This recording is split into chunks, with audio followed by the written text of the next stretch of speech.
So you could imagine a conversation literally between two brethren, priests of Christian faith, kind of discussing, and then the other person, let's name it John, then to explain to Matthew or Mark that I'm really trusting God. I'm expectant of this particular desire of mine and the rest. And then John decided to say, after Mark explaining to John this his expectation of what he's trusting God to really come true for him, then John tend to kind of simply to sound encouraging and to align with the desires of Mark. Say, of course, God can do. And to me, I feel God will do has more weight than this statement of God can do. In its entirety, I'm not saying it's wrong, but I feel there is a huge difference between God can do and God will do. Let me explain what I really think. I mean, this has to be my perspective, but according and by the integrity of God's word.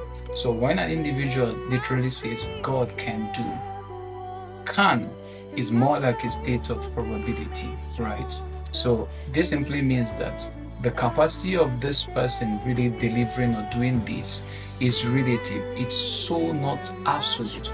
But when we say God will do, there's some level or there's a sense of absoluteness.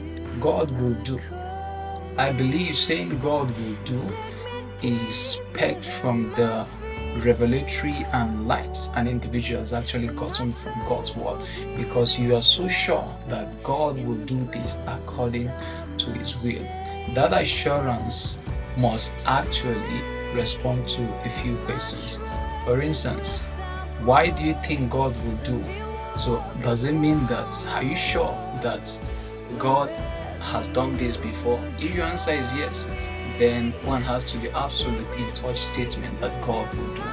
And the next question will sound like, has God changed? If God hasn't changed, and by the integrity of God's word, he said, God is the same yesterday, today, and forever. And what he did, the same thing that Mark was actually expectant of, he is able to also do same thing. So if your answer is know that God doesn't change, then yes, God will do. And second, the third question to really ask is, does God really love or care about me? Of course, God cares about you. If that assurance is clear, then God will do. The next question is this desire of mine, the expectation of that which I'm expectant from God, is it according to God's will? If it's yes, then God will do it. I just thought to really share and try as much as possible to kind of share my perspective in terms of the disparity between the difference between God can do and God will do. Will do is more like I'm sure that God is interested in my matter, provided it's pegged according to the integrity of his word. Thank you so much for tuning in. My name is Kingsley. Please do not forget to like, subscribe, and share. Bye.